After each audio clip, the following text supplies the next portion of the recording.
Alors bonjour et bienvenue dans une nouvelle vidéo d'Objectif 15. Alors ici on est sur la deuxième partie d'une vidéo sur l'installation d'une VMC double flux qu'on a fait dans le Calvados.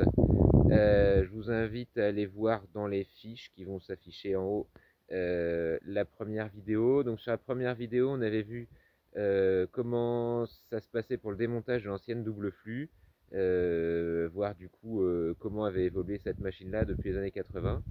Et puis dans cette nouvelle vidéo, eh bien, on va voir qu'est-ce que nous on a fait en remplacement de cette ancienne machine.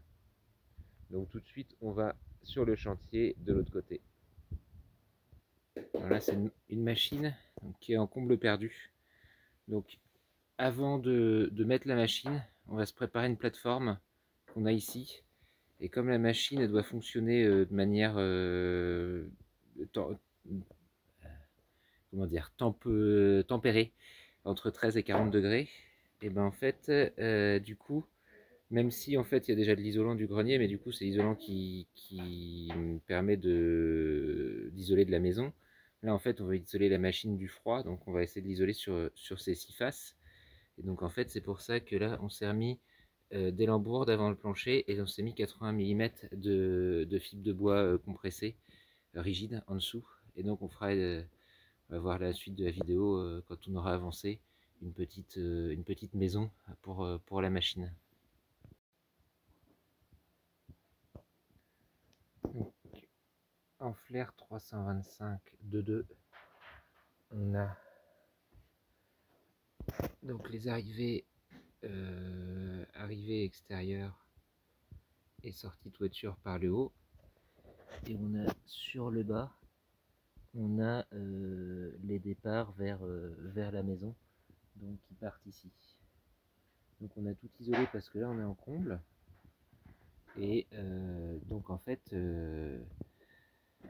là la machine, elle, c'est pareil, comme elle est en comble, on a fait une isolation autour de la machine et on va refermer devant pour pouvoir pour qu'elle soit totalement isolée, qu'elle reste à température. Puis on s'est fait aussi une petite plateforme d'accès pour pouvoir faire les maintenances, parce qu'on va devoir enlever l'isolant qu'il y a devant, parce qu'on a quand même 8 cm de fibre de bois. Voilà la machine.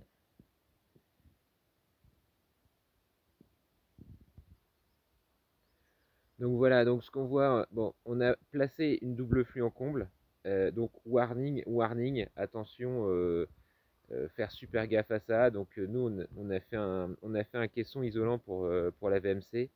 C'est hyper important qu'elle soit pas au niveau qu'elle soit pas sur vraiment à température extérieure comme ça peut être dans les combles, voire pire quand c'est en été et que le soleil tape.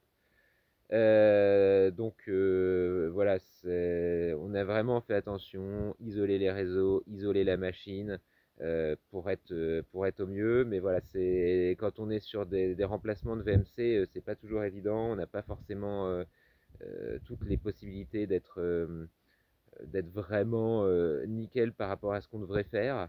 Donc on essaye de réussir à amoindrir les risques, notamment de l'INVMC double flux placé en comble. Voilà. Au passage, j'en profite, là on est au mois de mars, on a un jour ensoleillé, on est sur la maison passive hein, chez moi. Donc en haut on a le balcon qui fait le masque solaire pour l'été. Et là, au mois de mars, en fait, on voit que toute la baie vitrée, côté sud, elle est éclairée. Donc en fait, là, en ce moment, la maison se réchauffe et du coup, même s'il gèle tous les matins, on n'a absolument aucun chauffage. Voilà, c'était pour la petite anecdote. Donc la vidéo est maintenant terminée. Allez voir les autres vidéos de la chaîne qui s'affichent. N'hésitez pas à liker, partager la vidéo, la commenter, tout en restant toujours bienveillant. Et vous abonner à la chaîne. Et moi, je vous dis à une prochaine sur Objectif 15.